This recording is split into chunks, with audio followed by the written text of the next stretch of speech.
have to say that on recording, so. Oh. Well, you know what? There's a bathroom down here. I'm gonna use. Right around. It's right there. Hi, Julian, can you hear us? I think you're muted, but I just want to make sure you can hear us.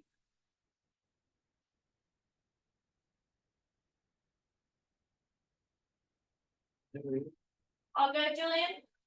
Yes, hello. Hi, Julian. Hi, Tom. Awesome. All right. I'm gonna keep you all right here, and if you need anything, you can just grab me. All right? Need one thing, the passport, Wi-Fi's right there. There. Okay, You where's it get all? water? There you go. Yeah, some water. Hey, can I get a water? Can I get a water? Let's go. I can serve myself. Oh, you can serve yourself. That's a throwback. I, Hi, how you doing? Hanging in every day of something. Okay. All right. So Mirabelle, you can sit over at this table. And I brought her this. I don't know if it's a little advanced for her, but the idea is it's like you take the number. The younger member, yeah. a junior member, a junior commission member. No, I like your mask. It's possible.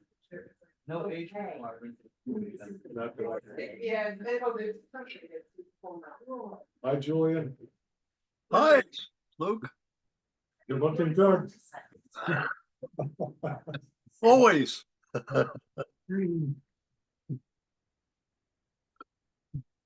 Okay.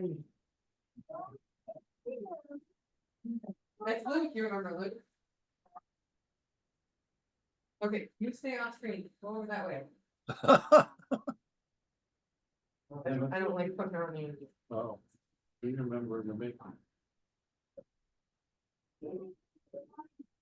Oh, yeah, I did, I did bring your water bottle, I did, I thought I did. I did? Yeah, I did, but then where did you go? We have no secretary. Yeah. Randy, you had it. Oh, you're water bottle. I haven't, anybody hear anything from Aaron?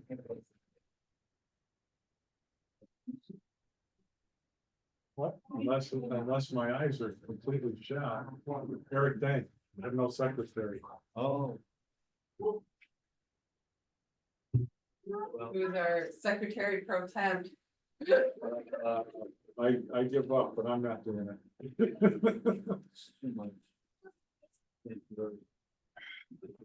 Darius is not here. Darius is not here. Sometimes this time doesn't work with his work.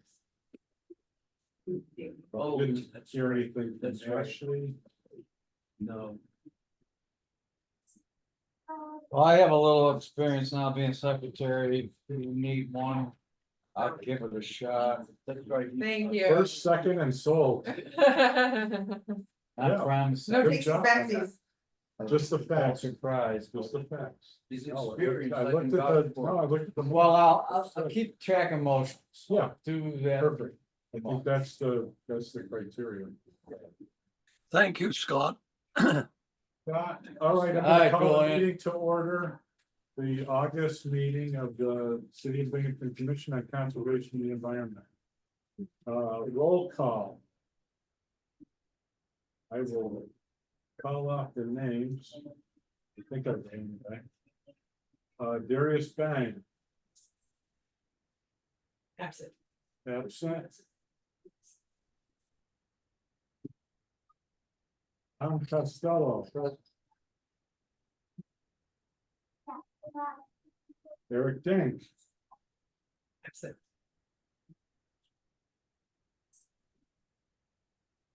Absent. Richard Dinascio. Present. Yeah, we're batting 500 so far. Scott Lawfer, Present. good, 625.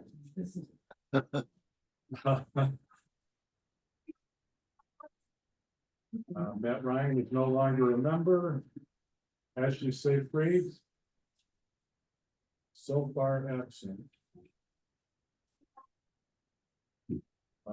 Julian Shepherd Yep. Here. via Zoom. Via Zoom. Great. Well, I believe that gives us a quorum. Yes. So that's great.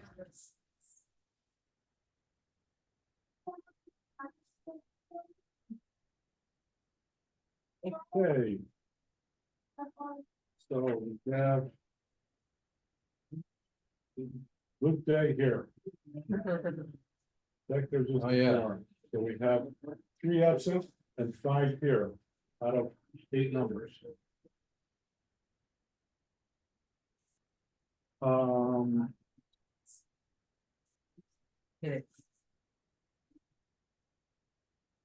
Approval of minutes. Do we have a motion Move to approve the minutes. for June? Motion by Richard Giannaccio to approve. Ashley Seyfried is here now. So we're not seeing you, Ashley, but it says you're here. Hi. Hello. Hi. There she is. Okay, we'll change it to here. Thank you. And just for those watching, June is the last meeting since we didn't have one in July. Right. So we have a motion from Richard to approve the minutes from the June meeting. Do we have a second? Second by Tom Costello. All in favor? A little Aye. discussion first. Oh, I- discussion, uh, okay, discussion, okay. were there amended minutes? Cause they, June, there was amended minutes, but I weren't those minutes we passed on? That was May. We That was amended, May. we amended the minutes from. Oh, I'm May. sorry, I got the wrong one. Yeah. The ones in June were posted, but they weren't acted upon or reviewed yet. This is the first time we're. I have to abstain, I'm sorry. Okay, all right, so we have 1 abstaining, and all in favor again? Aye. Hi. Hi. Okay, so that's, 2, 5, 3, 4, 5, 5 ayes, 5 ayes. 1 abstention. So, motion is approved. Now, back to the May ones, they were updated. I don't think we ever approved them. Can I have a motion to approve the May minutes as amended? Motion from Tom. Can I get a second to approve the May minutes as amended? I'll second. We have a second from Julian on the amended minutes from the May meeting. All in favor? Aye. Hi. 3 ayes. All opposed? All opposed? Staying from that one because I didn't know it was amended. Yeah, I abstained. So 2 abstentions, Do we have enough? 3 approved. We need believe so. 6. What? We need 6 votes. So 3 ayes, 2 abstains. We're missing a vote. Isn't it just out of who's here? Yeah. I'm. And she's not a voting member, so it's. We've got 6 people here. It's 3 to 2. And I was abstaining because I haven't seen them. I'm sorry. Did I miss them on base camp? All right, well, I recommend we just put them on. Okay. Yeah. Motion to hold over, withdraw the motion. Okay. All right, so June's approved and May's still on hold.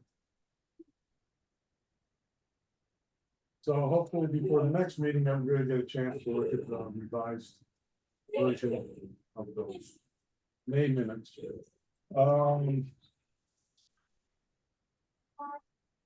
Public comments, we're getting a few small comments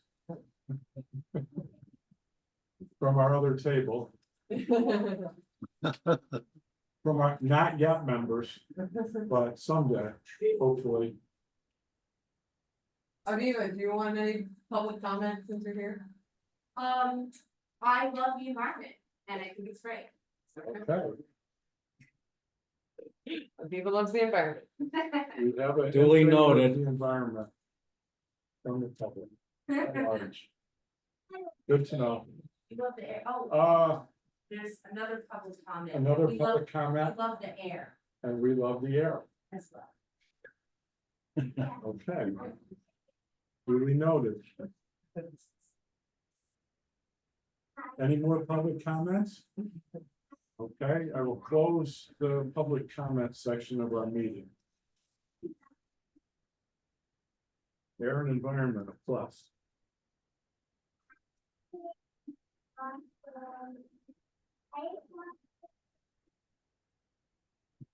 Previous business, all right, discussion, climate action plan and greenhouse gas inventory, next steps. Has everyone gotten a chance to look at the summary that Julian posted on Basecamp?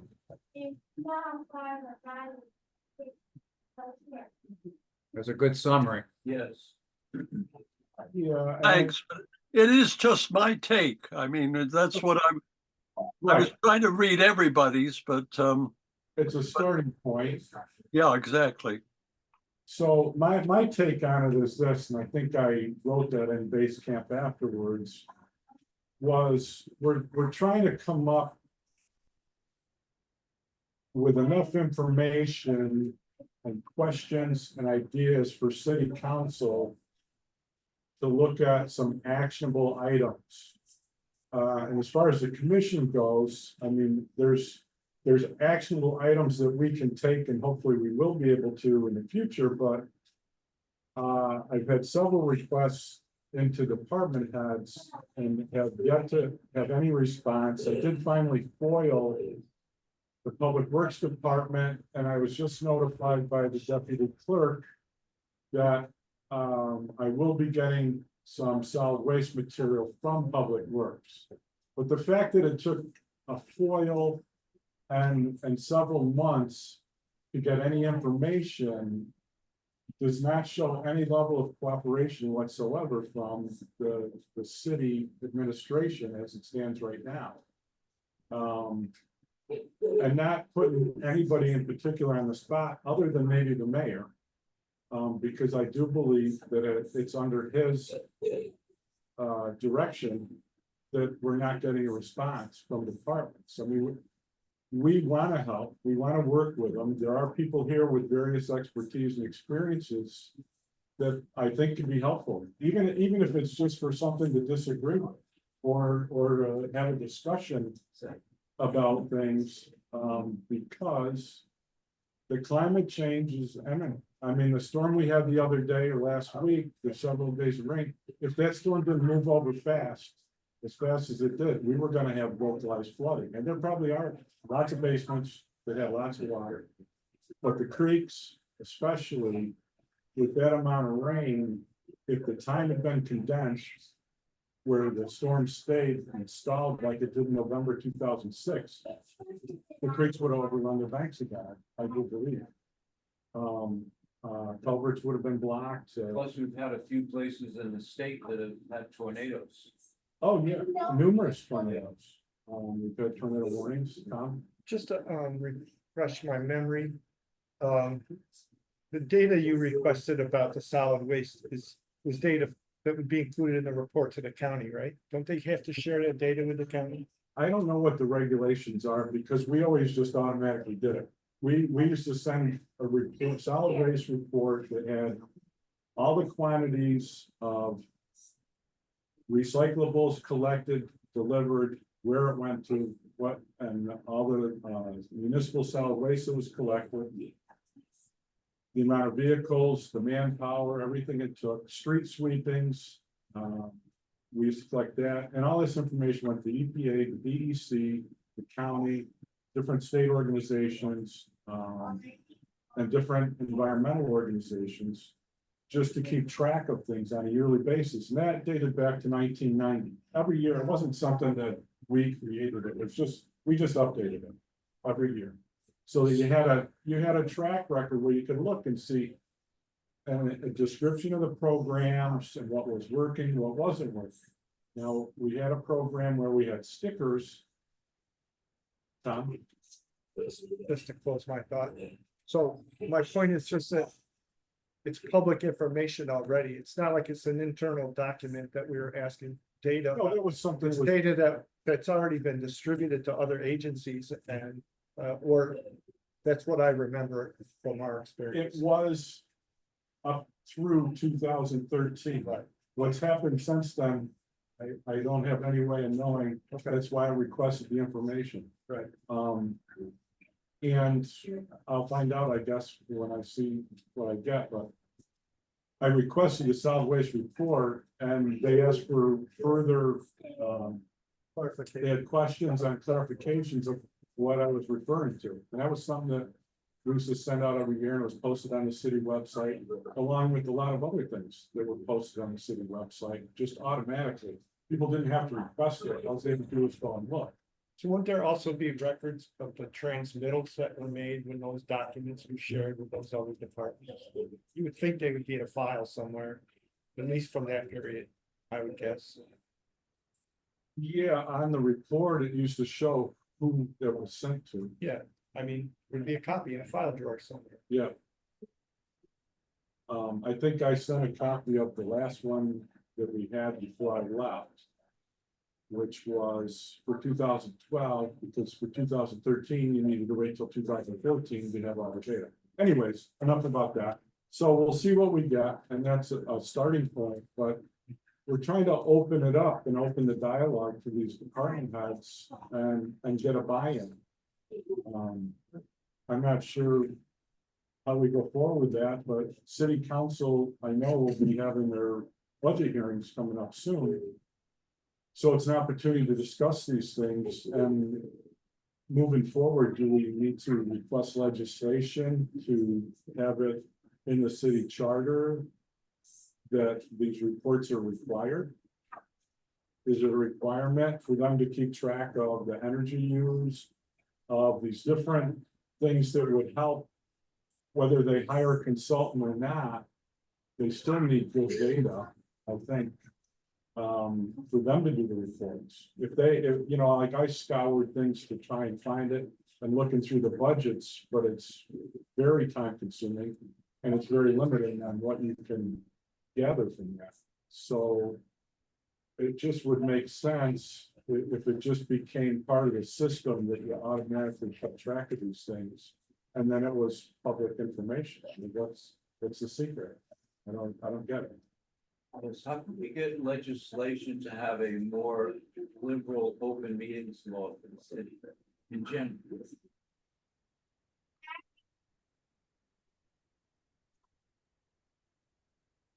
Because the state law provides that other governments under them, municipal governments, can pass their own laws as long as they're not more restrictive than you. Less restrictive to the public's ability to get the information. So I would like to see a more liberal open meetings law and then more liberal open records in the state. Well, passed by the city. Well, one thing I think that could be beneficial, but I would like to see a system put in place. And that may need to be funded. You may need additional staffing or different staffing in each department. I know like the Shade Tree Commission, Parks Department has hired 2 arborists, or have 2 people that are arborists now.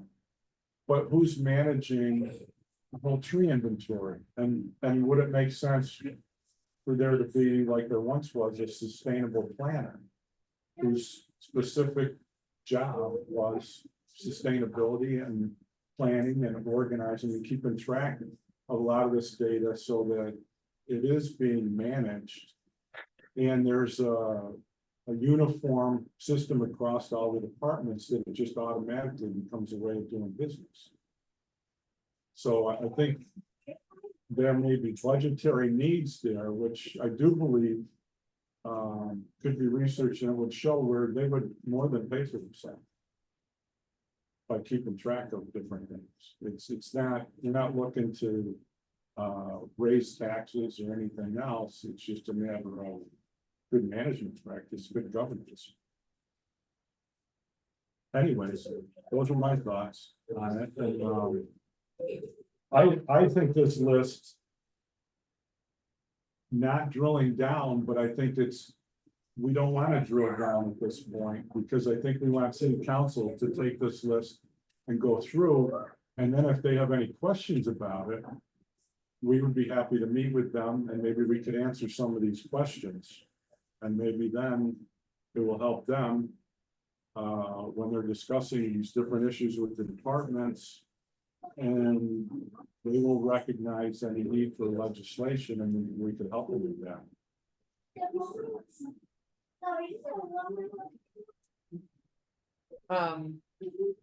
So we email about when the report would come to council.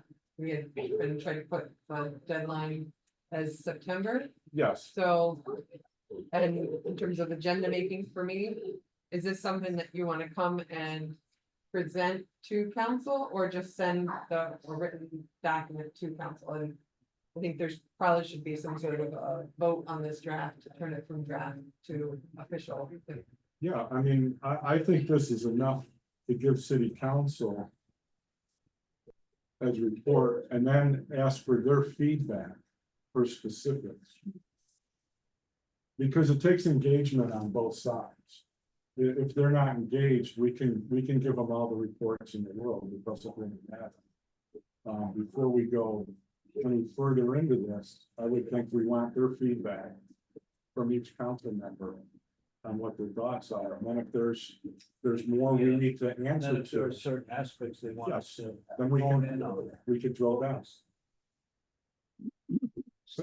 So why don't we structure it as a draft report, pending their remarks, we'll issue it as a final report, once they're addressed. And then you go to the work session to answer questions, right? I'll find the response. I understand, can I see the list there to capture? Oh, so this is out on This is on Basecamp, the base camp, yep. okay.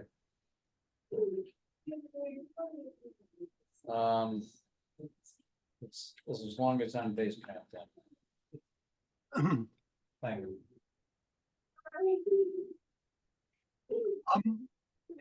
I have a suggestion. I don't want us to belabor this too much, but could we just go through each of these, whatever it is, 10 points, one at a time, and I would give some elaboration on some of them, but maybe tick them off. Yeah. For instance, I would start with the first one, which I think is probably the most significant one, is that there are very few numerical goals. And I'm used to a climate action plan that has time goals and, quantity goals in it. And all you need to do is look at section 5 on energy, and you see that there's no quantification there at all. There's one number, I think, but that's it. So that's why I took particular to that one.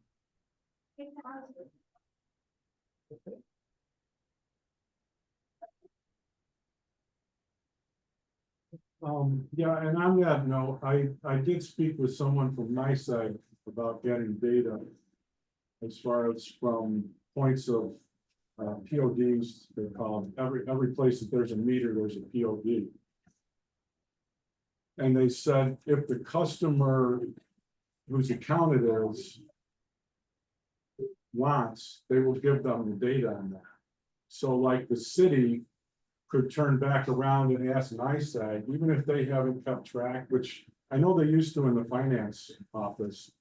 They used to keep a spreadsheet and kept track. That's how they rebuild each department for electrical use and gas usage.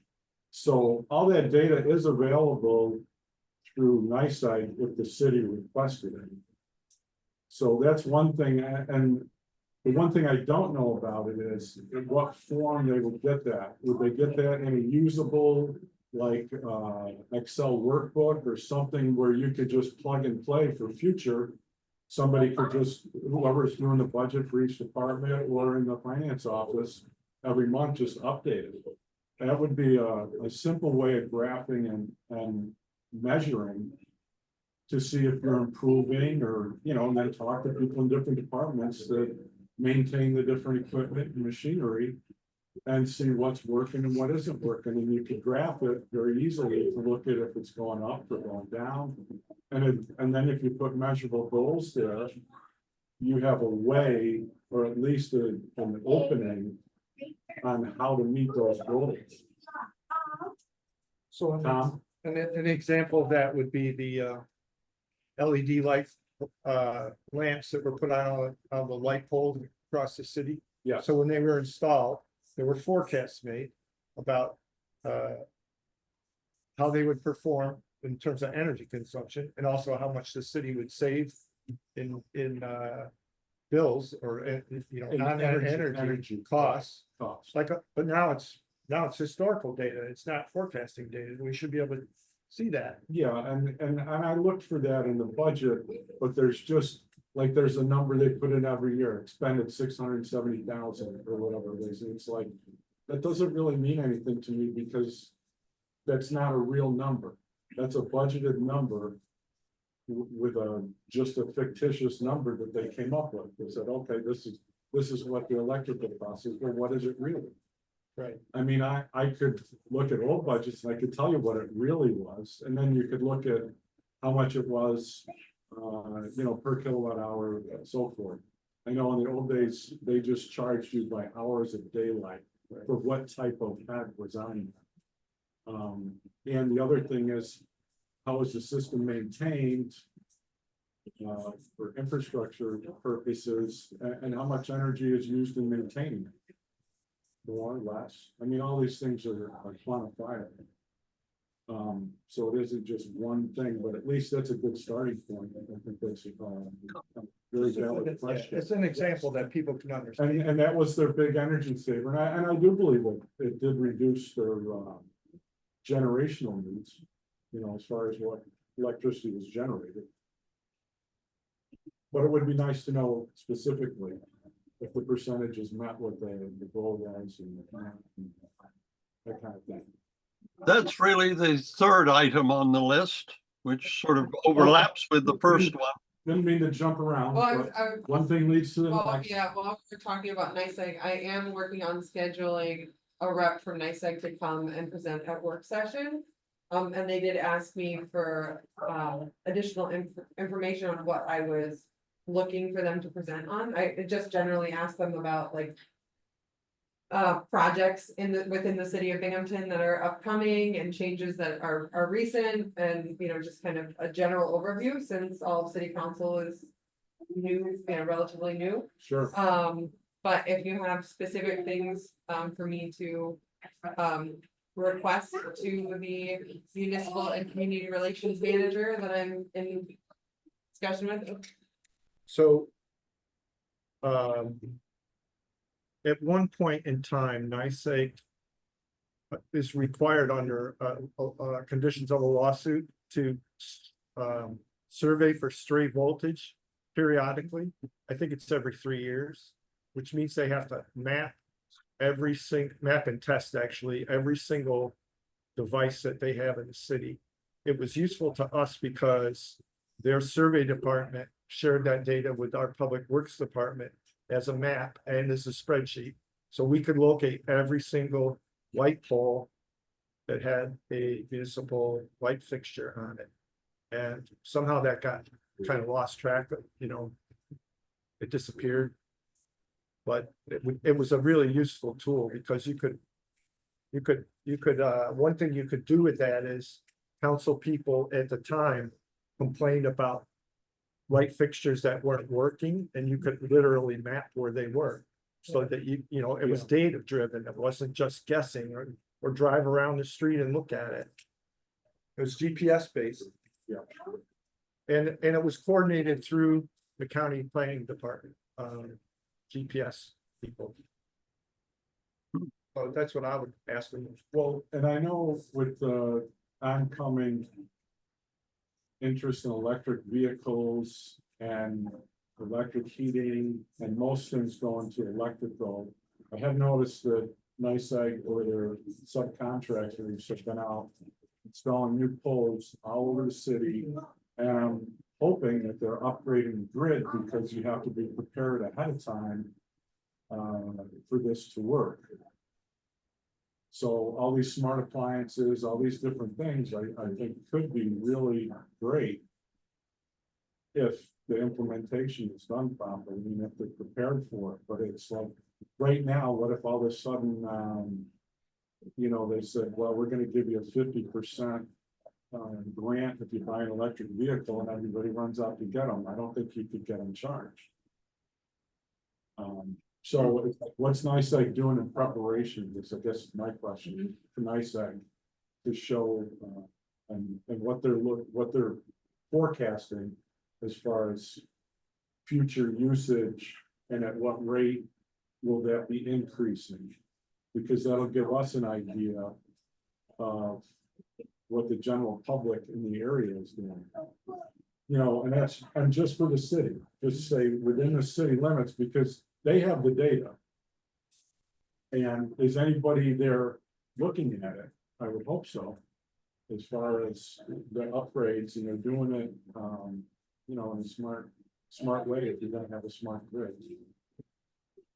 Thank you, sorry to derail. I No, was just like, no. something I'm actively a good- scheduling. Yeah, no, I would like to hear that. And We so- might be able to ask him to come to a commission meeting as well. Or we could separately. just go to is that a work session or I is think it? it'll be go to a work session so that all of Okay. council can be present. Well, that'll be, He's looking like, yeah, it'll. they'll be online, right? Yeah, I mean, there'll be videotaped, like, all, you know, streamed, Okay, like all our meetings. so we could watch it. Yeah. So I think on that note, anybody that has any questions they'd like, nice to be asked. Yeah, it might be, Yeah, or maybe we start a spot on the. On the base camp, yeah, that sounds like a good idea. There's lots of questions for that. All right. So, Luke, if I might just say, Yes, very conscious of your emphasis on actionable goals yes, for city council. So take the first item. I would change sort of the wording there to say something like that the climate action plan just needs to specify more goals and times of completion for Yeah. particularly perhaps for greenhouse gas abatement. so goals with a timeline. Yeah, Sounds reasonable to me. And maybe benchmarks along the way, right?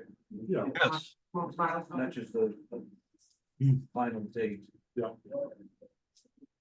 Yeah, you want to look at trends. Well, you more or less have that captured in the way you've written it, I think. Yeah, okay.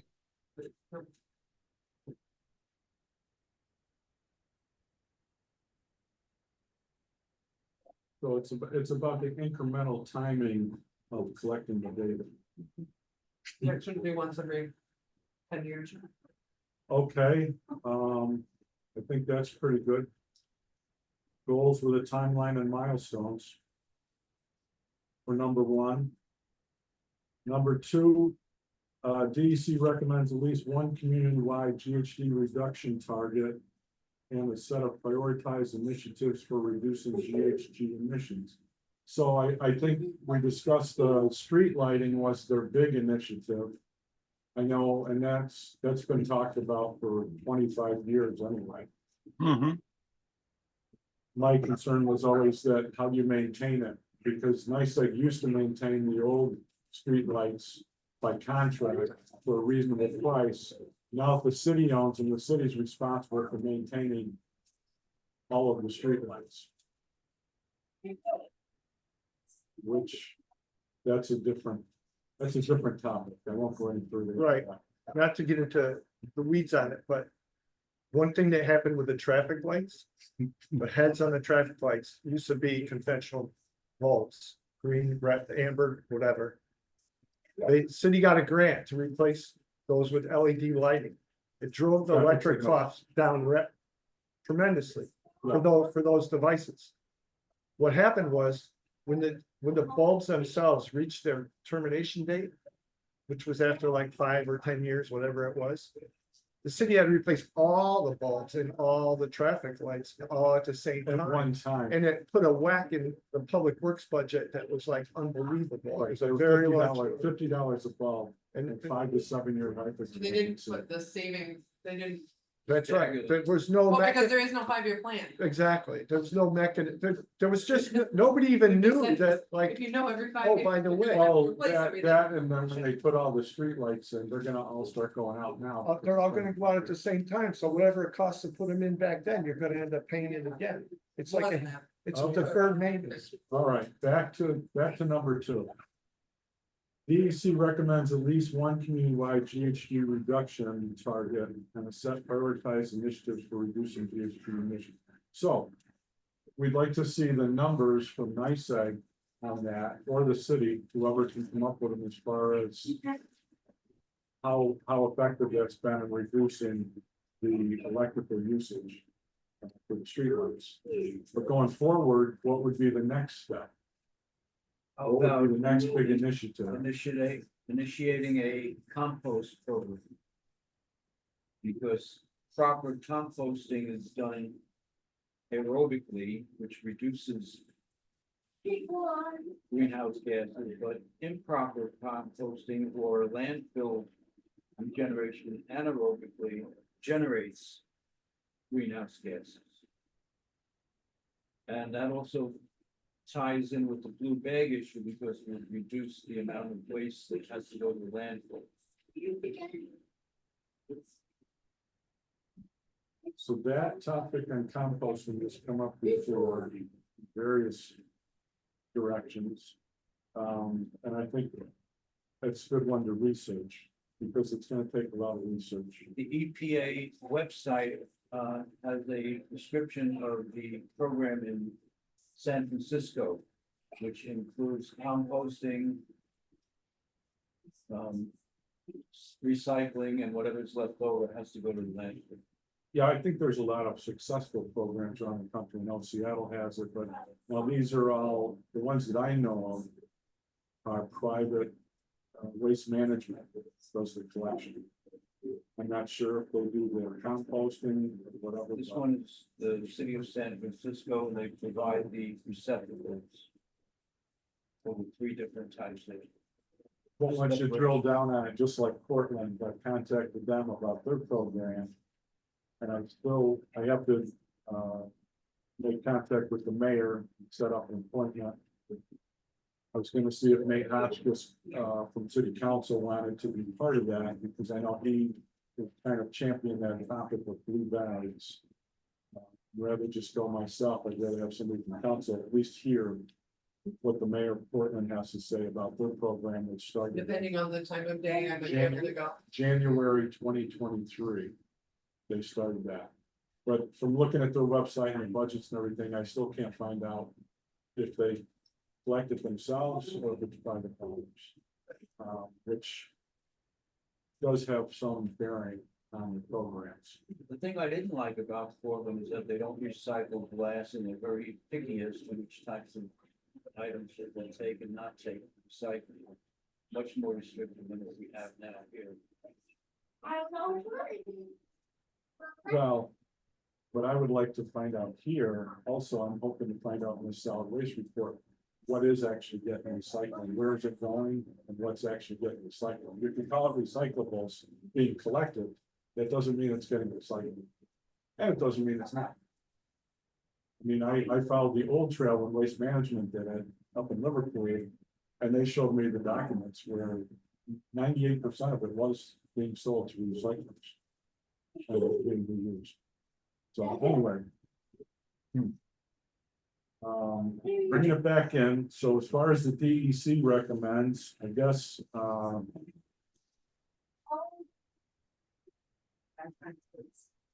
My emphasis there, Luke, was on the prioritization. I don't see that. yes, in the plan. So they did the streetlights, so what, that was their priority at one point. That's already been done. What's the next number Yeah. line, which would now be number one? That's a good question.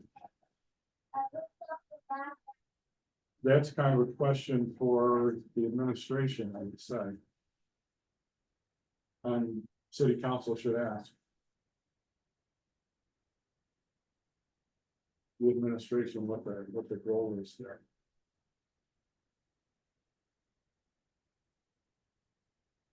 Or the priority.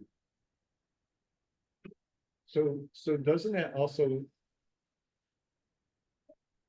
lead to questioning how planning and economic development as departments are articulating or investigating or constructing those goals on behalf of the mayor? Yeah.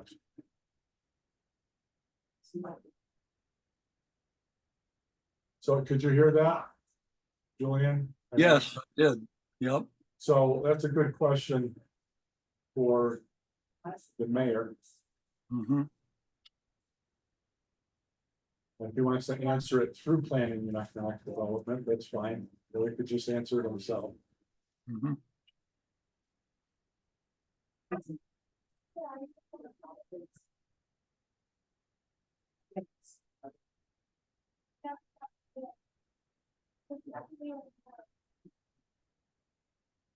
Okay, I mean, for the prioritization, is that also something that the public should be involved in too? Like what they would like to see the city invest in? sure. Yes.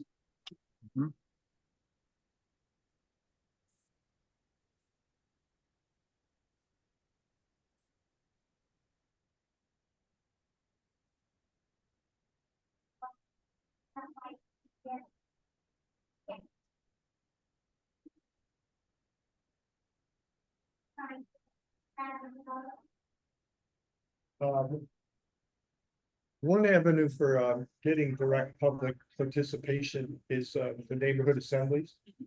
And having a more formal kind of process to get information from the neighborhood assemblies, because I know some council people are really religious about attending those I meetings. think everyone on city council currently is. Yeah. If it, some areas don't have a formal neighborhood assembly, what they have is like neighborhood watch Sure. groups. Yeah. But everyone, as far as I know, everyone on city council is attending whatever organized or semi-organized resident-based organization is in their district.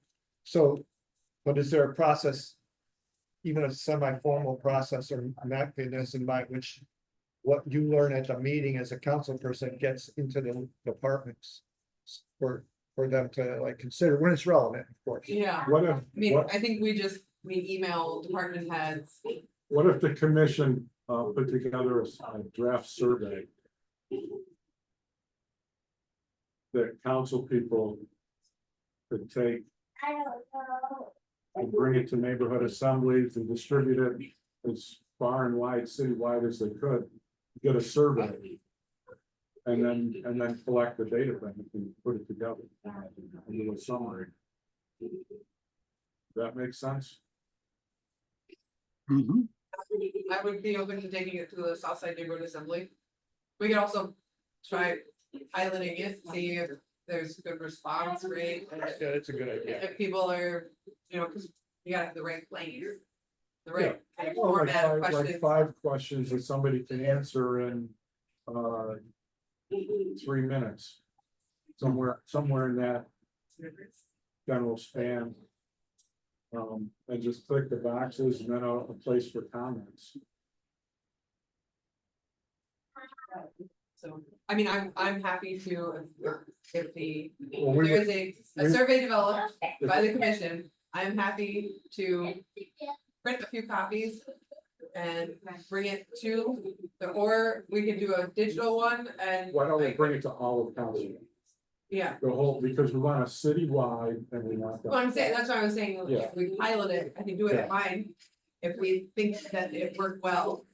And we don't want changes to it, we can see what the responses are, get a sense if it's, and then, Okay, once we have something locked in that we like. then bring it to the whole city.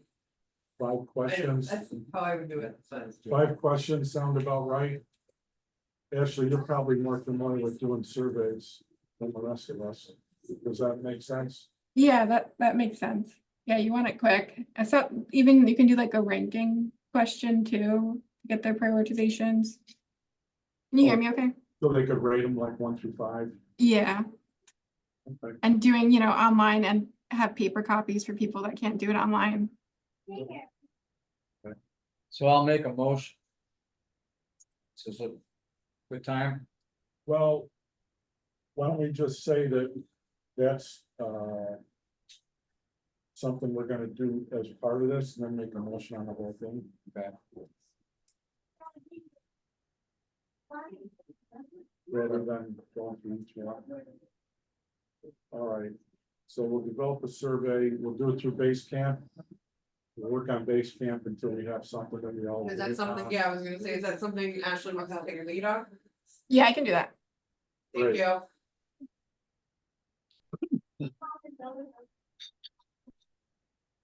Okay, so on number 2, the DEC recommends at least one community-wide GHG reduction target.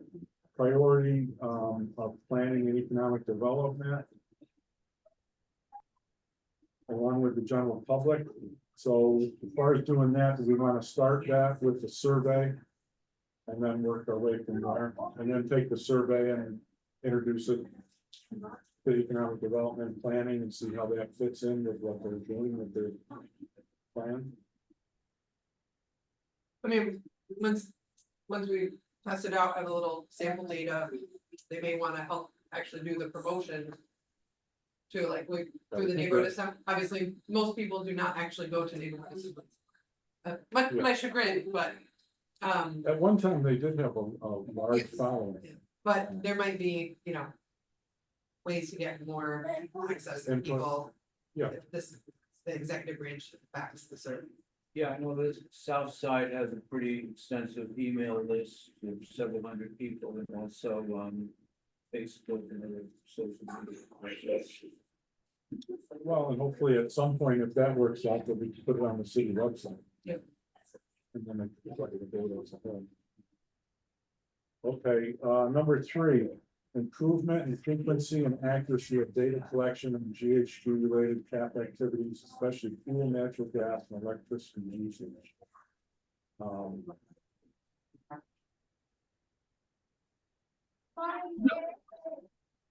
I actually have the climate action plan here, just checking on some of these things.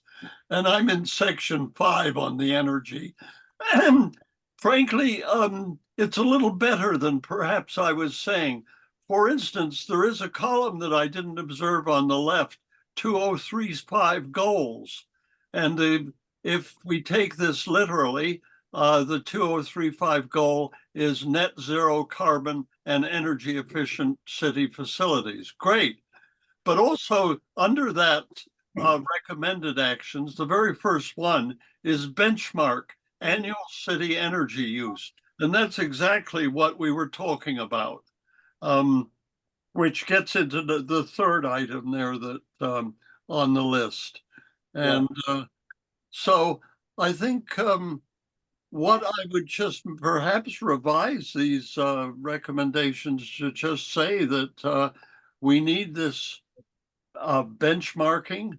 We need and we need sort of interim goals, you know, not just a sort of vague 2035 goal, but what do we want to see by 2030, and what we want to see in the way of what does benchmarking annual city energy, which is what you were talking about. We need to get that input every year, perhaps from. Yeah, I think it needs to be at least collected every month to be able to evaluate things that work better or less when you're, you know, improving as far as your reduction goes, as far as your energy reduction goes. So yeah, I think benchmarking is the key. And the ones that were used in the report were very vague and sometimes just very inaccurate, I would say. They were based on inaccurate data or incomplete, Yeah. I guess is more accurate. Incomplete data. So benchmarking, I think that's the key, you're right. Okay, so that handles number 3. Number 4, assessment of aquatic resources and mitigation of flood risk. That is a huge one and probably the most critical as far as going to affect the area in the immediate sense. Yeah,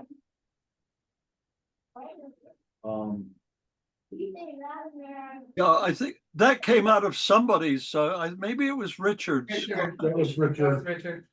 Yeah, So the mitigation of flood risk, I guess, starts maybe with the county emergency plan or county plan. County flood plan. And a lot of this stuff, it's like, I know it gets difficult, but hopefully we can try and keep it or break it down so it's localized to the city. Not to say that we wouldn't be involved with other organizations as part of a larger system, but I know there's the floodplain manager from the DEC is a resource for information on the flood risk and mitigation and what the DEC is looking at for mitigation projects in our area. I know the city, like the flood walls, there's different things on the creeks, culverts, all those things, and it goes down into the neighborhoods. So as far as assessment goes, I guess we would start maybe with the county flood plan. I mean, the city gets folded into the county's flood plan. Or the city's emergency response plan. And what they're looking at, the engineering part comes from, or the mitigation, engineering and code. So what are they actually doing for that? And as far as economic development and planning, what are they doing as far as requirements go for development? I'm not really sure how to address that in a specific ask or goal or how we break that down. Yeah, I think if we, going back to like the scope of this plan, the climate action plan is very more specific to greenhouse gas reductions and actions with that. And there's other plans in the Climate Smart Communities program that would address more adaptation measures and mitigation measures that would relate more to the flooding aspect of it. So for like the climate action plan itself, it's really on like energy efficiency, reducing greenhouse gases. So it doesn't need to get into the specifics of the flooding. I would say we should like have a recommendation in there to like include that in all projects that we're looking to do to reduce greenhouse gases. But like this plan itself, I would say doesn't need to get like that in detail with that. Okay, that So- makes sense, yeah. I hear what you say, Ashley, but I'm Yeah. actually reading in section 5 of the climate action plan, all about climate resilience. Mhm. And number 1 goal is reduce flood impacts through expanded and increased open space, etc. And part of it, item 3 under that is develop a flood plan and recovery management plan. I guess once again, what I'm seeing here is the words develop, protect, reduce, with no specific goals. And maybe we don't need to consider anything about a flood mitigation If that's in the county, I don't know, but what I'm saying is that it is part of this climate action plan though, but again, without any sort of details.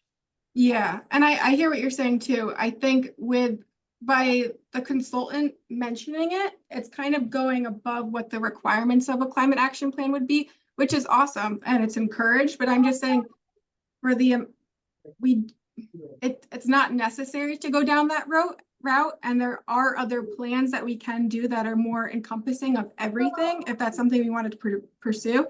And there's something, and you can get funding for those plans as well. I'm just trying to think within our current capacity and like the budget and all of Yes. that, what we can really get into in detail. So we could pursue funding for those other plans that are kind of looking at the whole picture of adaptation and resiliency. Yeah, I was gonna say, conceivably in our, well, in your report as the observer here, perhaps listing off some of those possible plans that the city could pursue as a next step would be appropriate in your report? To say there's some other climate action plans, I forgot your language there, that are part of this climate action smart community. Yeah, Garden, you know, that we'd love to see the city, the executive branch, you know, move forward. yeah, I'm just gonna take a guess at this, but it sounds like actually what you're referring to is. It's about like how the city got their bronze award in that program. And the report as far as gauge to get to that level within the climate smart communities program for the state. yes, and that's why I'm just trying to. Outside of that scope. Right. Yeah, so I'm just trying to give you a reference point for what the consultant was working within when they were developing it. So Yeah. the fact that they were vague with some of these things is like, okay, by like Sure. those standards. So maybe that's not what we want, but that's by those standards, it is, That's- yeah. Yeah, understood. So that's like within the guide rails of the I program. can't hear some of the more distant people. That's the problem. So within the guide rails of the program, if the city submitted this through with their consultant to the state for climate action, smart communities, or whatever it's, anyway. This is kind of a separate.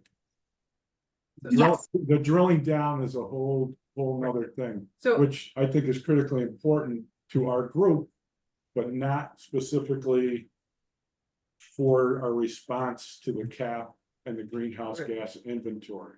Exactly. so can we assign Ashley to list off the plans that we'd like them to see into the base camp? We have them collected somewhere? If Why she's- don't I, like at the next meeting, I could give you guys an overview of the program. Sure, I could do a presentation on that. that would be. And good. also I'll list off the plans that we can pursue. For this purpose for today. Can we take this number 4? And say this is just inform city council that this is a critical. Topic. But it's outside of the cap and GHG inventory. So we're looking at this as a separate item. And not necessarily as part of our summary and our review. Sure, yeah, and I think, GHG. and I don't know the language that's in the cap right now, I couldn't try to pull that up, but if we just include something that's like with any projects that we come up with out of the cap, make sure that they are, you know, flood resilient, like have sound stormwater infrastructure, green infrastructure, or something like that. I think it was put in the report as a filler. That sounds great. Yeah, Oh. And important stuff, just outside of the purview of what the consultants was requested to do, and that's understandable because they wanted to get the bronze medal, and that was their goal, and they succeeded. Okay, so are we still on track to have a voted upon something to be presented to city council in September? Or is this something that needs to be voted on next It's- meeting? It's And presented late it's gonna September. require input from city council as a whole. Okay, To- So, To give are- them, am I scheduling you to come talk in September, or are we waiting until after next environmental commission meeting to make a determination as to whether you're ready to present? I That's- would say that is yet to be determined. Because today we want to get to the point where we have something specific, or at least we're all on somewhat of the same page, so we can go back to base camp, update this from today's meeting with our input, and then send that to city council. We'll forward that to you, you'll be part of it. And then city council will get that to review and respond back to us. So until we have their response, we can't really complete it. I'm just trying to get a sense of whether or not without there being a vote, whether or not this list is something that everyone on the commission is in support of, or if there's difference of opinions on this list. Well, once we get finished to all the points, then we can have a vote on this. Okay, If it needs to be fine tuned, we can fine tune it. Alright. But we'll vote on it before we leave, that's what it's. and that'll get forwarded to city council Okay. as a draft. So what I'm hearing is the fourth one we delete for now. I think we put that to the side. That's Yep, my, okay. that's my take, unless somebody feels strongly about it staying in. Which one is number 4 again? I don't know. Number 4, assessment of aquatic resources and mitigation of flood risk.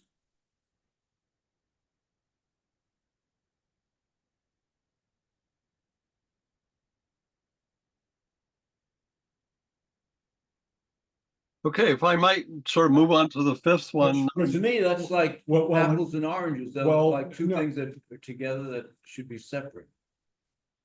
Aquatic resources is a separate issue from flood mitigation.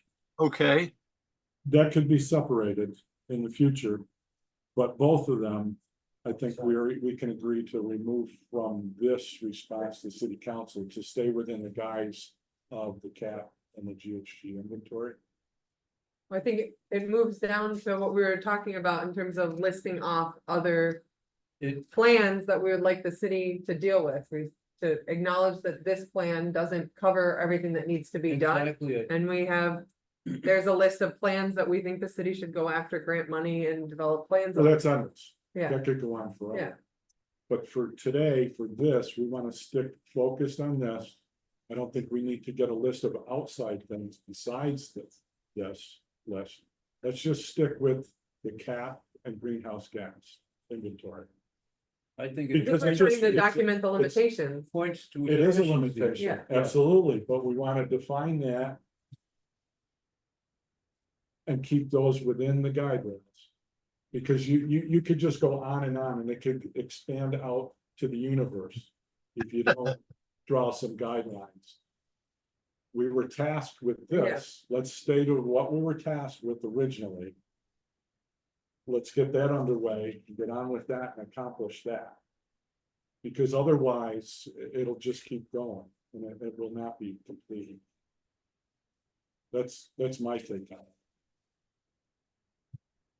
Well, how about at the end, then we'll say, in addition to everything that's listed here, there are deficiencies in the report. that should be Absolutely, covered. there's no problem with that. Yeah. We can put together a list of other things for Yeah. future work. Okay, Yeah, resiliency definitely. should be- Resilience, Yeah. well, these things are critical, but we want to finish what we started on the one topic first.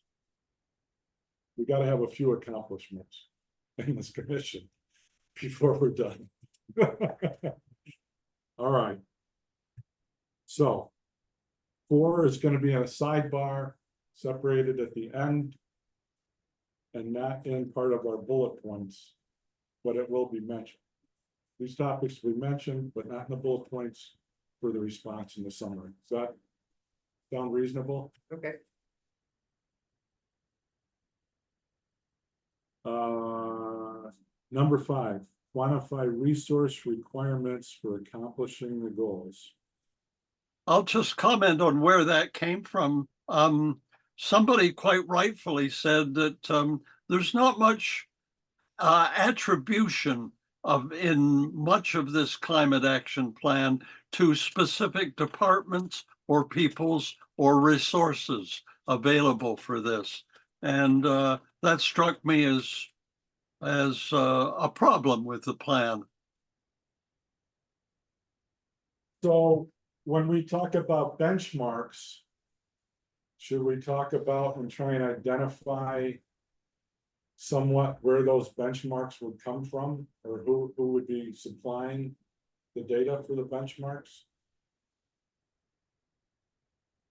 Yeah, I guess that, but also just who's going to do all this work? And I don't mean that facetiously. I mean, you know, who is going to actually say, make sure that we do get that greenhouse gas information? Who's going to champion the topic? Yeah, what department? I mean, is that just planning? Right now it's set up where planning is the lead.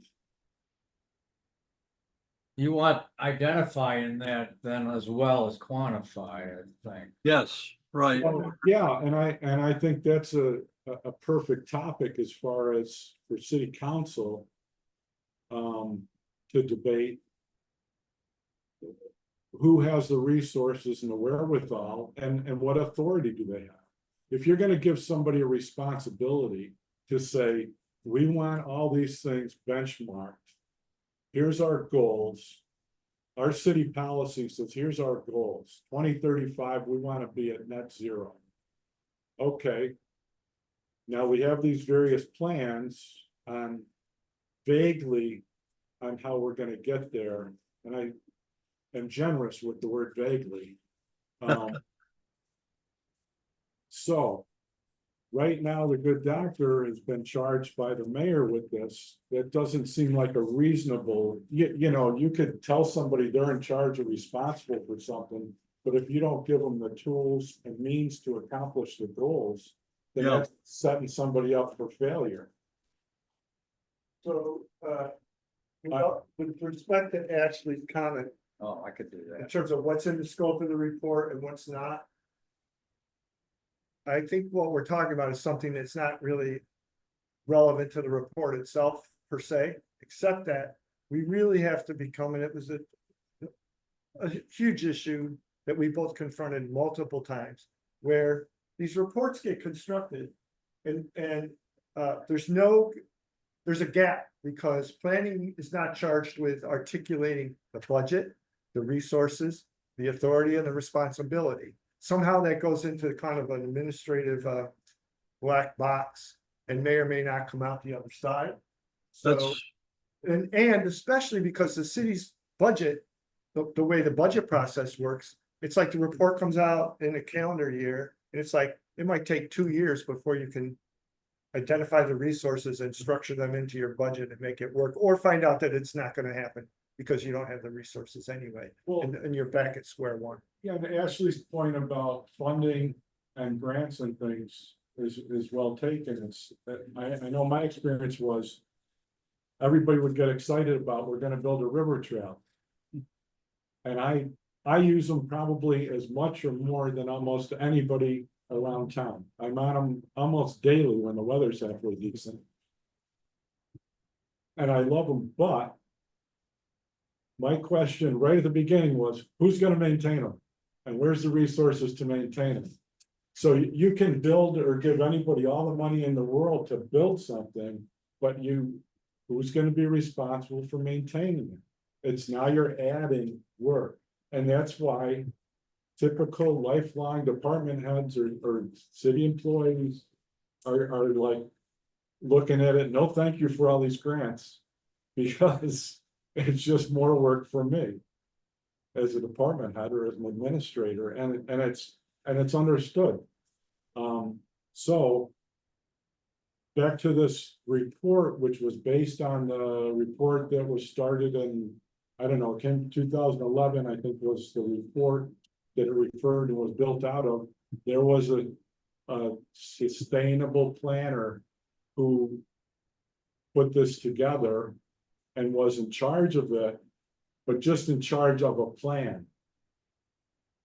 It wasn't, and there was different levels of cooperation from different departments and input for the data and how they got this together, but they had to go back to 2006 data 5 years previous. And all these things need to be considered if you really want it to work. Because just telling somebody they have to do something because you put it in a report doesn't make it so. So it's, I mean, and we certainly don't have any authority and we're not here to manage anything, but there is different experiences and there's different questions that we could help with as far as, okay, well, what's needed? You know, talk to the department heads, get the administration involved and say, you know, city council basically has control of the purse strings to a certain degree. And also there are grants available and there is money available where you're not necessarily raising taxes, but look at the project all the way through and make the project sustainable. So quantify resource requirements for accomplishing the goals. Okay. So you go backwards, you break it back down from the goals, 2035, net zero. And then you have to keep asking the questions and you have to keep drilling down. To say, okay, it's time consuming, but it's until you do all those things, it's just kind of up in the air. Maybe that is the more the problem of implementation. Maybe that's not really a part of the climate action plan. You know, it says, you know, we should develop a master plan for this or that and so forth, but maybe that goes to the department heads, as you're saying, Luke. And Well, they then- say, well, we can do this, we can't do that, and whatever. And that goes back to our list of recommendations that we put somewhat in the report, but outside of the summary. Yeah. Our way of looking at it and just say, okay, what resources are needed? Yeah. City. And I know we spoke about the Shade Tree Commission, Julian, and about there's 2 arborists in the Parks Department, which is great. But there isn't somebody overlooking that tree inventory on a regular basis and making sure that it's kept updated. And then doing what they can citywide to say, okay, here's the work we did. Here's how much work is going on. When you quantify those things, to me as a department head, that's how you get more resources. You know, I used to be able to tell you how much each garbage man on average picked up, how many tons in a day. Now show me any other department personnel and what they did in a day. Because this is what somebody's getting for their tax dollars. You want more, you want less, here's what it cost you. Anyway, so I think this is a critical component on accomplishing the goals, but it is outside the cap and the GHG inventory. So I agree. we will put this in our notes at the end, outside of the summary. That sound reasonable? Yes. Okay, we're on to number 6. Public transportation needs review in terms of efficiency, accessibility, ridership, and frequency. I believe that's something that Ashley's probably very familiar with from BMTS. Because that is a survey that I know they did one probably 15 years ago. I don't know if they've updated They just did a survey. those Yeah, surveys. They do a long-range transportation plan every 5 years and they have surveys with that. So do you have any idea when the last one was done? They're updating it right now. Oh, they Yeah, are. I was like, I just filled out a survey. Oh, I just filled out the survey myself. I missed out by one day on the possibility of a $50 gift certificate. I put that on our base camp. So if anybody just wants to Google BMTS, there's a lot of transportation information there. And I would say they are the local and regional experts in this field. But a lot of it requires the county's cooperation as far as the transportation system goes. As far as public transportation goes. For the most part, I believe it's county. I don't know of the city really having any public transportation. Unless you want to call Uber and Lyft and that kind of public transportation, which I think that's a different category. Yeah. So that one, again, I think that goes outside this report. I agree with that, and I mean, BC Transit does do these reports too. For the transit system.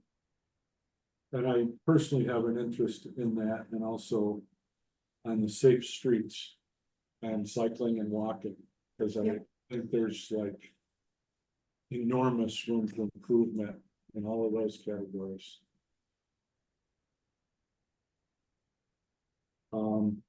Okay. So. On that note, August 20th, the deputy mayor's the chair of traffic board, and myself will be walking from Wise on where the old Wise that used to exist on Conklin over to Wise on Robinson to look at, do a little traffic safety assessment. So, and the community is welcome if there's people there. I hope you don't get Southside run over. Easters. I hope you don't get run over at the intersection of Tompkins. Tompkins. Oh, I know. Court Street. That's why I said, What's I the said I date? wanted to That's a walk tough it, one. because I've walked that before, yes. Yeah. What was Well, the that's date? the other side. August 20th at noon. Is that with BMTS or no? No, the deputy mayor, said that, you know, we'll take a stab at it, just the two of us, before we bring in, you know, the professionals. Okay, yeah, because they do usually like 2 road safety audits a year that are more Yeah. official. Yeah.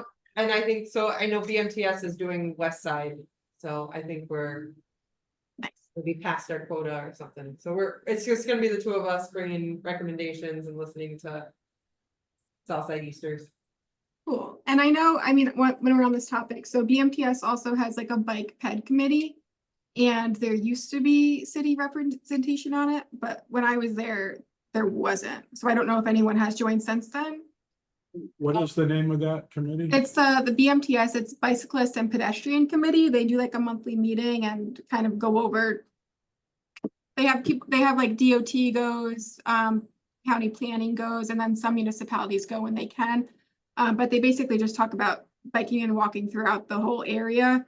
And like any specific intersections that might have problems, and then they will like kind of relay that back to the individual municipalities for changes.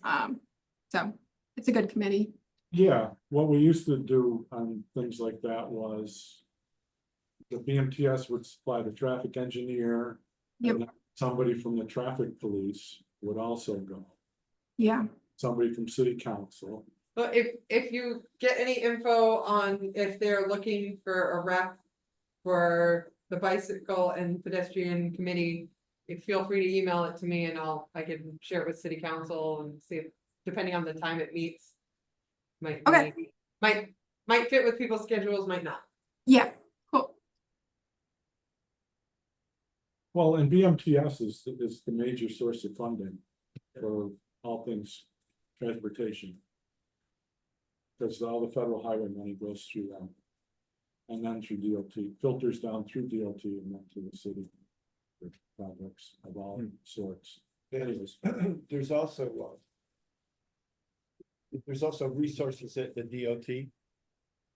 I once did a walking tour of Front Street with a representative from DOT that for people with disabilities. And it was rather shocking. It was a brand new construction on Front Street.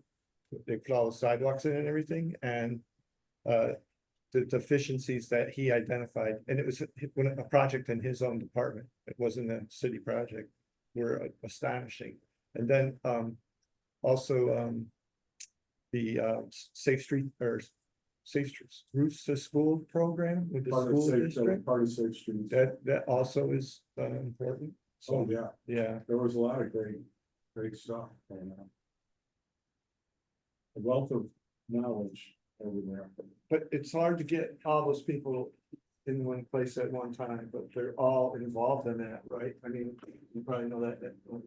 And that's where the traffic board used to talk about all these topics on a monthly basis. And there actually were actionable items and things actually came out of it. It's like, there's a project to rebuild Route 363. And one of the things in the original scope of that project, as I understood at the public meeting, was to look at that route that you're talking about and increasing pedestrian and bicycle safety. Yeah. That was part of the scope of the project, I believe, initially. I don't know if it's in final design right now, I I was think. gonna say, if you know who the contact person is on that stuff, cause that's, Just have to call the DOT. okay. Well, I mean, I would start with Well, PMCS, yeah. for any transportation of things, I would start there, and if they're not. If Cause it's I not in brought the up wheelhouse, they're that gonna refer you intersection to them. multiple times, once the marching orders that I had about the food desert stuff was people on South Side East mostly don't live in the food desert and should walk to the Wise on Robinson. Right. I immediately flagged that intersection as being not a good intersection for people that are carrying groceries. And I was told that that's the state, not the city, so Are you talking about 363? Sorry. the Turn the Tompkins Court. microphone or- oh, just like I said. I don't know what the number is on that, but Tompkins Court, is that three? Yeah, well, there's a 363. convergence of 3 jurisdictions there. Yeah. The county, the Yeah. state, and the city all have Yeah. jurisdictions in there, Yeah, I believe. anyway, go- All we're right, running out of So time. here. moving on. Yeah. I'm just gonna go through. And say that these other topics, consideration for residential housing, separation, commercial, rental property, single family owner occupied property. Construction of new affordable housing and new consideration. Once again, very important topic. I think it's outside of this report. It's outside of the purview of what we're looking to summarize. Also, the bike share, consideration of bike share program and more bike friendly roadways, increased planting of trees, streets and city properties capacity, broad membership of the, other than this one, broaden membership of a climate action plan advisory committee to be more independent and representative of city population. I think that's critical. But I think when we go through these, 1, 2, and 3 are really are key to send to city council in our summary, and get their feedback on numbers, the first, second, and third topic. And the remainder of them, of these topics, need to be,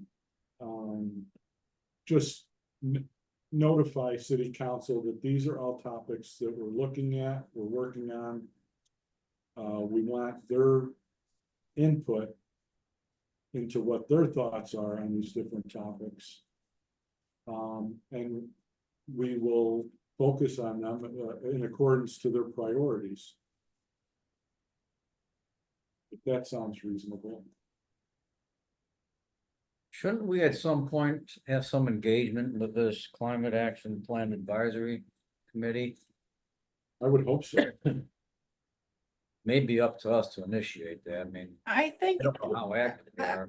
wasn't like, I feel like that was more of a, they're just calling themselves that and just meeting for the plan just to fulfill the requirement of having it.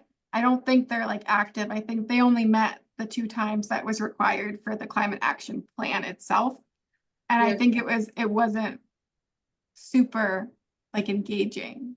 I think, noted, Ashley, I think if we had a meeting with them, it would still just be us. Right.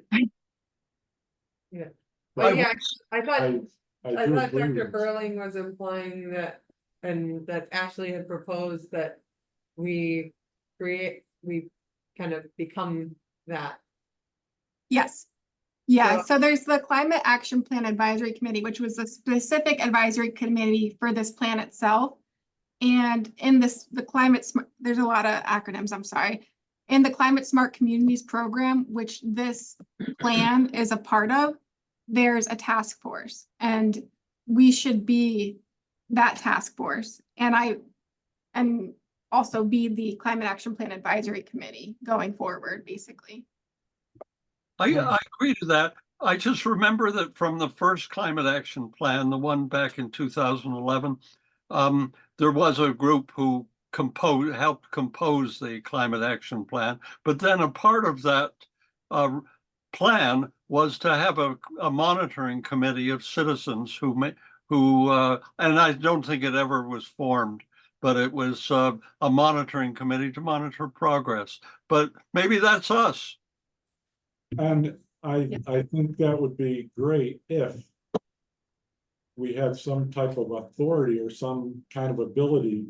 If we have to foil requests and wait for months on end for any kind of data or anything, it's just exercise in frustration. I'm not opposed to that, but I think that a system needs to be set up where department heads and there's actual meetings and we actually have something to work with. How about sort of suggesting that we actually have annual reports? We have to, per the city charter. Okay. Oh, well, the commission has to have an annual report. Well, yeah, the commission has to have a report. So far we can report that we've received no other data than was on the city website in their CAP and GHG inventory so far. And that's the report. So I don't disagree, but I think we need a system and we need a certain amount of information prior to agreeing to do that. Because I have no interest in spending any time, 100 hours on something that should be 20 minutes. Somebody just giving me information. It's futile. I think the critical component that city council needs to hear over and over and over again is there has to be some cooperation with people from the administration, or they need to be called out on that they're not, there's no cooperation, there's no public information available. Because so far I've seen little to none available, other than the report they submitted to the state or the climate action communities. I know it's been said many times, but just to repeat, there's a difference between trying to get information and trying to get documentation. You can foil a document or a report, but you can't foil information. It's like by definition, you can't.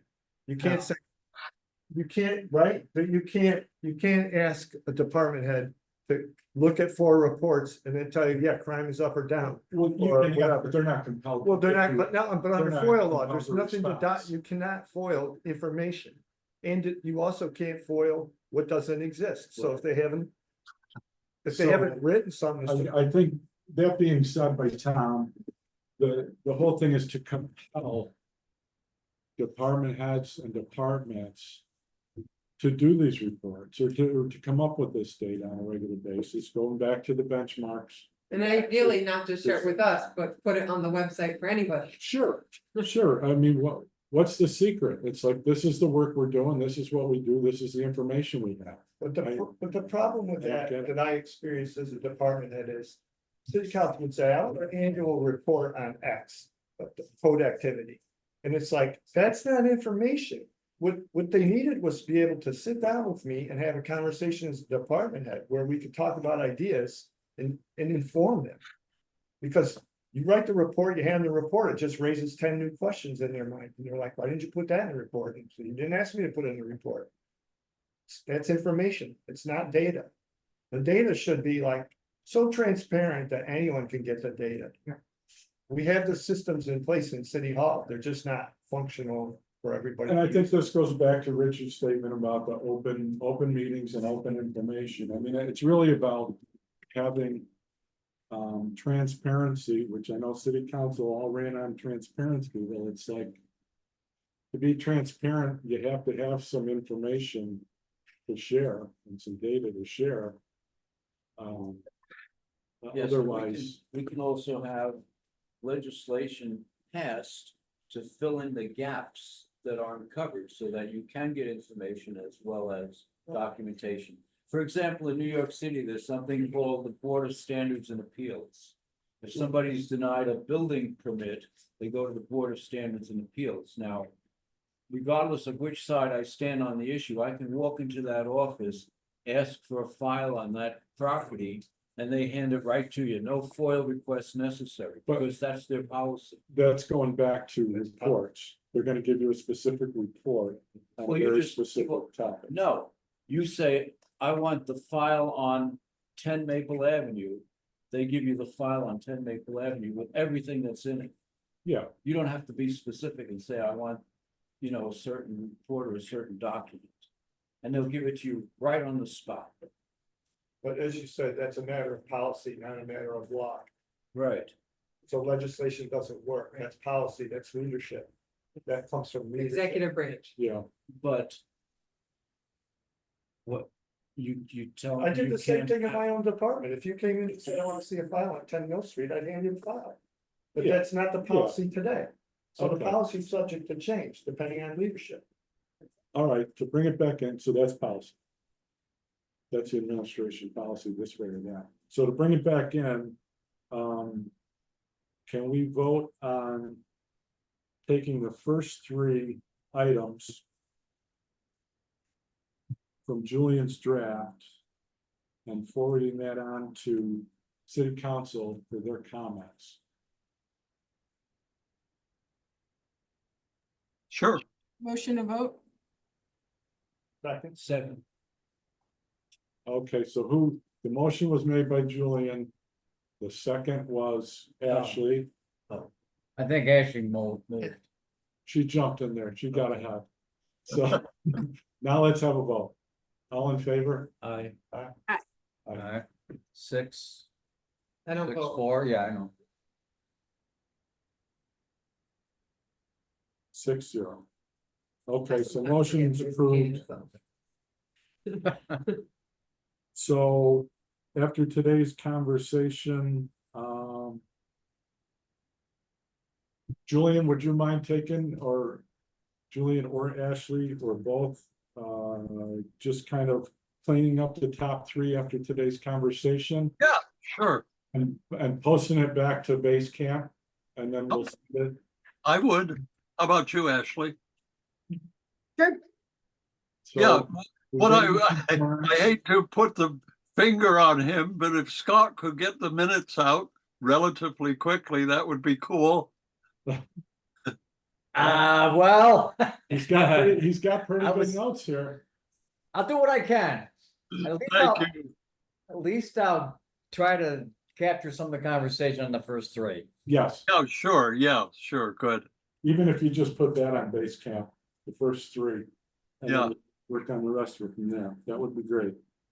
Yeah, you can still do your hikes on the weekend, Scott. Okay, thank you. And then we will send any comments for the additional topics underneath that on base camp. With the theory that those are gonna be a separate item. to be submitted in the future. They'll still be submitted to city council, Oh, but Must be highlighted they're differently. just gonna be highlighted as a separate. These are the critiques of the report, and here's some other things that came up while reviewing the report. Okay, good. Overarching. Okay, well, Committee reports. okay, so we're done with item A, I and want to number make a 5. suggestion before we go Yes. on. Yes, We, at our first meeting, we formed a number of committees and task forces, and one of them was the Climate Action and Resiliency Committee, which has never met. And I feel that they should have had a meeting and done some of this so that we wouldn't have to do all of this here today at the regular meeting. It would have been further along. Yeah, Yeah, yeah. agreed. I thought that we said for that committee, it was like, Pretty it much was relevant everybody to everyone, and was we were all. overarching. Yeah, that was my thoughts. Well, no, that was a discussion. It wasn't anything that we ever voted on. It was a discussion and we it's even said in the minutes that we said we'd think about it, look further into that. However, that doesn't mean that, I mean, we could have a committee with everybody on it, but that doesn't mean that, you know, we Should take our. yeah, regular we could meeting. have it, you can either do it that or just have a special meeting, it doesn't matter. But we need to have a meeting in between, I think, to bring that up so that we don't use up all of this time at a regular meeting. Well, my thinking is that we wanted input from everybody on this as like our first major topic. And because of the cumbersomeness of open meetings laws and regulations in accordance to assistant court counsel, whichever, which I still disagree with, but I'm not a lawyer. And I don't want to go into that too much here. That it makes the meetings very cumbersome to try and meet on these things, to have a place, a location, we're using resources. It makes it difficult. It's not difficult. It's time consuming. It is time consuming. Anyways, I think we're almost to the point where this topic is not gonna be a topic anymore. Well, that depends on the council, who's gonna come back to Yeah, us. and it depends, and. Okay. So I'll I'm leave about that to lose discussion track here, open. so I'm All right, gonna- I'll leave that discussion open. All right, committee reports, bylaws update. The bylaws committee met yesterday. After a hiatus of a few months because we were. We wanted to update them as much as possible. We were waiting for some things to be done. One of which was done, city council. Approved. A resolution request for legislation that. Luke submitted to allow the commission chair to. Appoint members of the community to the committees of the commission, not to the commission itself, but to the committees and task forces. And that went into effect on July 20th, which it goes into effect at a certain time after it's submitted to the mayor if he does not sign it and does not veto it. Is that correct, Johnson? That was my understanding. Just to back up 1 minute, so the So, bylaws committee, can I just say one thing? Okay, Bylaws committee, the chair was elected, which is Richard, was the chair, chair. and Scott. Vice chair and Vice chair and secretary of the bylaws committee. Okay, just for the record. Right, and so, we had that in our bylaws, but we could, it was not valid until city council made the change in the charter.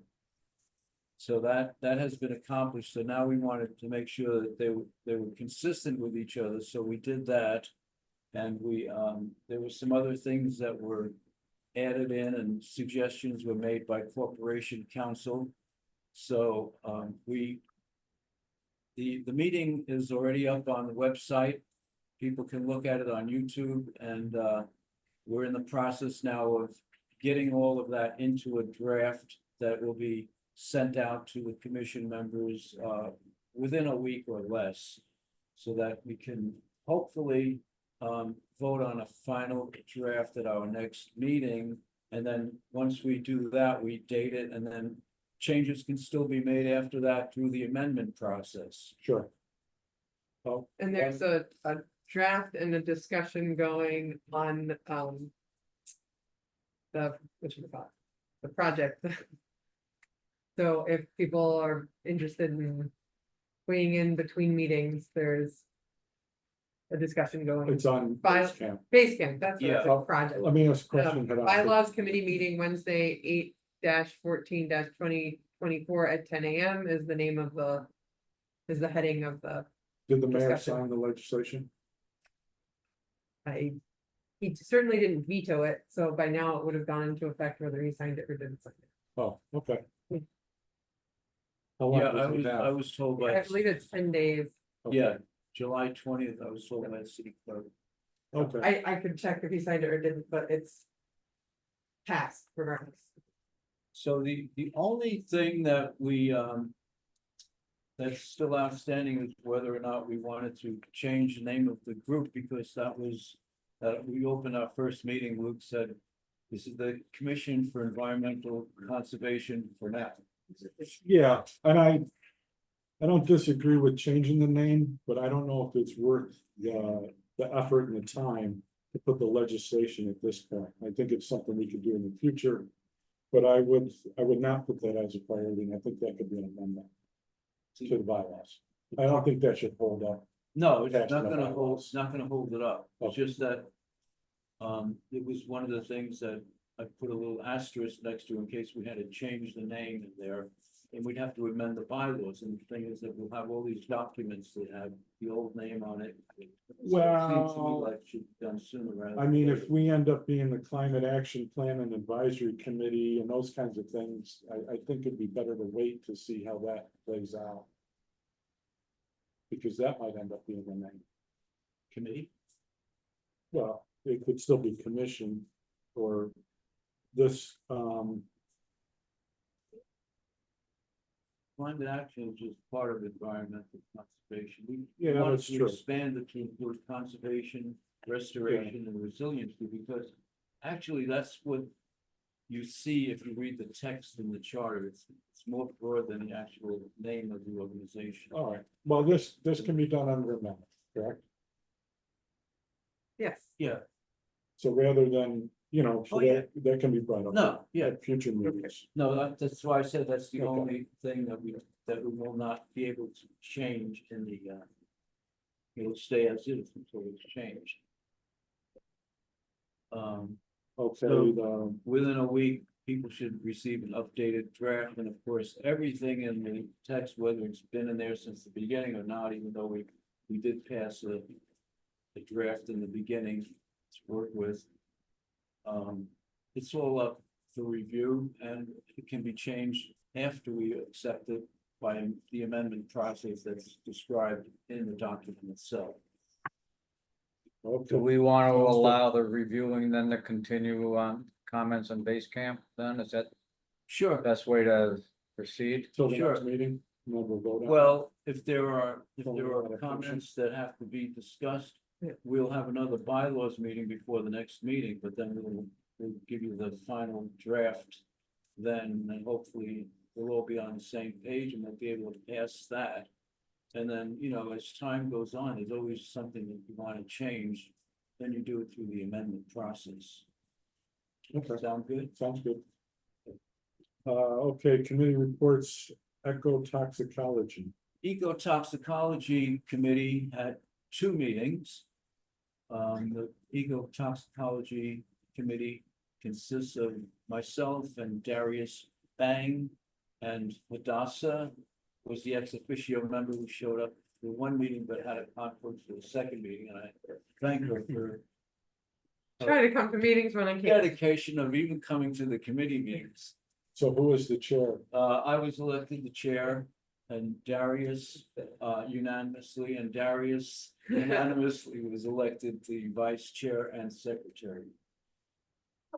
And we set up at our first meeting 2 task forces. One was water quality task force, and the other was the Parks and Recreation task force. And Darius, I think the reason he's not here today is because he has a job in Ithaca in the afternoons, and he has to leave around 12 noon to get there. So, but that's going to end in about a week, so we shouldn't have any conflict for the next month. Good. Just to let you know, because we're going to be discussing future meetings later. Okay, So what we did so far was accomplished in the second meeting, which was water quality. And it seemed like a good place to start would be to look at the water quality annual report, which Luke sent to me, but it's in the public record as well for anybody who wants to view it. And Which year was the? the most recent one, I think, was I got 23. 23. Was it 23? Okay. I believe so, yeah. And what we, Yeah, they're Wait, required to submit that every year. there's like, the question is like, where do you start? Right, looking at water quality, it seemed like a good place to start would be to look at what we're putting into the water. Because it's easier to not put it into the water, or to substitute something else that might do the same job. Rather than to try to take things out of the water that happen to be there unintentionally through pollution, which we're gonna be looking at some point as well. So we had the opportunity to have a speaker, Paul Connett, a retired chemistry professor, who wrote a book on why fluoridation is a bad idea. So we do add fluoride to the water at the concentration of 0.7 parts per million. The meeting consisted of Paul, who's a former member, a former resident of Binghamton. He actually lived on Walnut Street until about 2021, from 2012 to 2021. He now lives in New Hampshire. His wife drove him out here to give a presentation live, right in this room. And you can see it on YouTube. It was posted a few days ago. And he makes a very compelling case that fluoride is a poison. It has been known as an enzyme poison for decades, but in more recent years, the evidence has become overwhelming that it is associated with low IQ levels and thyroid issues, other endocrine issues, pituitary gland, and it's also an issue of environmental justice, because people who are low income cannot afford filters such as reverse osmosis or other filters to take the fluoride out of the water. So they're stuck with the fluoridated water, and the government itself, the US government, finally got on board and started doing research and does not recommend using fluoridated water with baby formula. A baby formula made with fluoridated water contains 175 times as much fluoride as mother's milk. So if you think nature has what's right for the baby, you don't want to give it 175 times as much. Teenagers now are 60% of them have fluorosis of the teeth. It's because even though we've had fluoridated water for a long time, there's now so many other sources of fluoride in the environment, food and everything else, that they're getting higher dose than they were. All right. Not to say you're short, but we're gonna have to wrap that up. Yeah, so that was the second meeting that we had about, and Yeah, she has to leave. I want to encourage the members to look at the YouTube so that we can act on this in the future. Because you know, the scientific evidence there is overwhelming. Ithaca does not fluoridate its water supply. Well, I asked, Bye. Hadassah, is there any progress on the city badges? My understanding right now is that they are looking at a policy of not having any badges and revoking the badges for all boards and commissions. For security. And Security. it's an, ID badges is It's an an executive branch discussion. I was trying to put in to make sure that it was at least uniform treatment across all boards and commissions. Sure. And if that ends up meaning that there's revocation of people's volunteer badges for other boards and commissions, so be it. Well, it makes sense. I mean, it's either safe or it isn't safe. So, as long as it's uniform, that's my. Sure, sounds Anyway, good. but that's my current Alright. update. They're Thanks still for the reviewing, update. but that's where things stood. Thank you. Okay. Thank you. Councilwoman Hadassah Matavetsky is leaving at 2:55. Noted? Sure. Okay. So, Managed Native Gardens Task Force.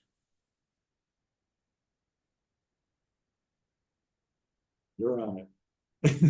We haven't met yet. I Have had not met trouble yet. communicating with the person that Okay, was So- from outside this committee. Who was most interested in it. and I believe I did inform Jill Schultz is who we're talking about, who was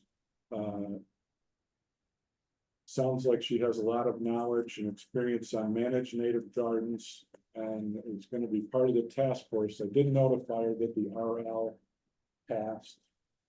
I will send her an update or I'll give you her contact Yeah, do information. that. And then then that task force can start getting some things together, because I'm kind of interested in that myself. I did on my own, not in the context of the meeting, reach out to the county planning department. And I got a current statement of city-owned vacant land in two formats. I got a map. You know, a graphic map, yeah. and I got a spreadsheet. Good, So, but he also showed me how, Doug English from the county planning department, showed me how you could just use the GIS to generate it in real time on the GIS website. There's a and filter. that could help a great deal in flood mitigation, You don't know how to places- use a filter tool. places to use all that flood water, Uh, places to put all that flood water, kind of.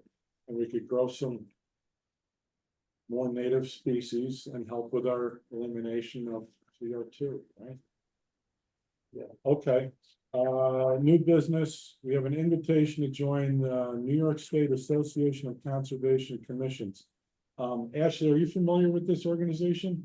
Yes, could I just go back to the previous one for a minute? Yeah, sure. So there Sure. is an opportunity for funding for that initiative. There's the Susquehanna Basin River Basin Commission. They do a stream and watershed enhancement grant of $5,000. That's gonna be due in I think end of October, but they fund things that are like pilot projects that are good for helping really just the watershed. And so like community gardens are are able to be funded with that. So That's the Upper Susquehanna. it's SRBC, so Susquehanna River Basin Commission. Stream and watershed grant. I'm gonna post the opportunity in Basecamp. Great. So Ashley, I could, if you do that, then that'll serve as a reminder to me, but, Sorry, hard to hear you. oh, I'm sorry. That'll be nice if you did that as a reminder to me, but do you know if that grant can be used on FEMA, properties? So for example, there were, I don't know, 30 or some, maybe 40 some tear downs as FEMA funded buyouts. And the city owns them? City, yeah, and they can't be developed, but I just wondered if those grants could be used to wild those lots rather than have them be mowed grass, which is probably what most of them. Right. I'm not sure. I know that they obviously have their. That's all right. district. I Yeah. just wanted to know if you knew That might be worth, that. that might be worth submitting something for that. Sounds like it's, It just takes out the side Yeah, lot, the side sure. lot ish program. well, yeah, and then you're not spending the money and the resources and the gas on mowing, and that would be a win-win. Yeah, really. Okay, good one. So anyway, they sent an invitation to join them, which sounds like a good idea to me. I'd be happy to pay the $75 fee, and then we could ask city council to put it in the budget for next year. But no sense in waiting till then if everybody agrees that it would be a good idea to join. I think it would be a good idea to join and that after a year we review it, see if we want to renew our membership. All right, can I have a motion? From what I read, it sounds really good. Yeah, and like town of Vestal has one, town of Fenton has one. They're like official things. And then also by being recognized as one, then that's how we get the seat on the EMC, like a voting member as well.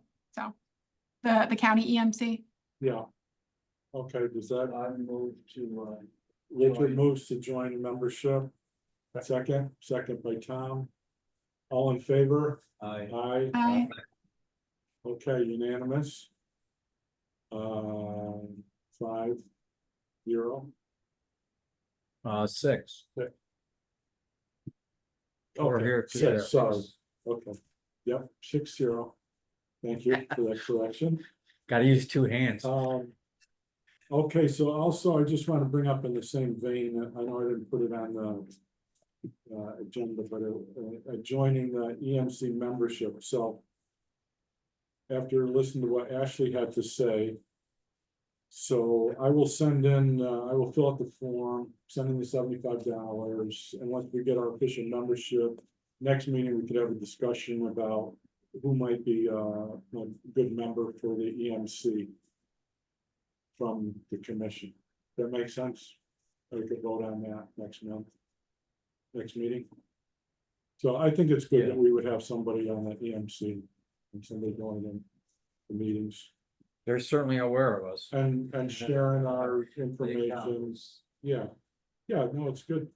There's a lot of good information there and good resources, good connections. Okay, future meetings. what about the blue bag? Oh, the blue bag. Oh, sorry. The blue bag, I did mention, I contacted the city of Cortland. I know that isn't the only place, but it's the closest place that was using bags that did away with them recently. In January 23, they started. So I thought I would start there. I'm hoping that Nate Hotchkiss can join me and we could go up and talk to the mayor of Cortland. Contacted them and they said to email him directly and set up, schedule a meeting. And because I have a lot of questions about, what made them choose that and how it's working out now that it's been a year and a half that they've implemented that. And are there garbage problems? And I know the one thing is it's limited to one container up there. I think it's 85 liters, which is a pretty large container. Yeah. But the trucks come with the arms to pick them up, so you have to use their container, but that's the limit. So you can't have more than that. You have to do away with that yourself. I don't know if you call it private hauler or what they do. So there's a bunch of things, and I want to see if it's reduced their overall tonnage on the landfill waste. Does it increase the recycling? What do they do with the recycling? So hopefully we can get some insights there. They mentioned some about broken containers, so I think that's probably a frequent thing. And you have to get a replacement. Yeah, that's just like our recycling containers here. You used to be able to get them out at the fire stations in Binghamton. I'm not sure where you get them now. Used to be able to get them in at the finance on the second floor. Used to have the containers, and we have them in Public Works to replace them. And I think you can get them from the county also at the landfill. But anyway, so that's where we're at. Hopefully I'll have more to report on. I'll put something on base camp after meeting with the mayor up in Portland, our findings as far as the blue bags goes. All right, on that note, Julian, I'm with you. You are. I saw you yawn a little bit. Oh, I'm sorry. No, that's true. I'm due for my afternoon nap also. Just kidding. No. So is I there just anything else we want to cover Just today? the future meetings. What's that? would be September 19th. I just looked it up.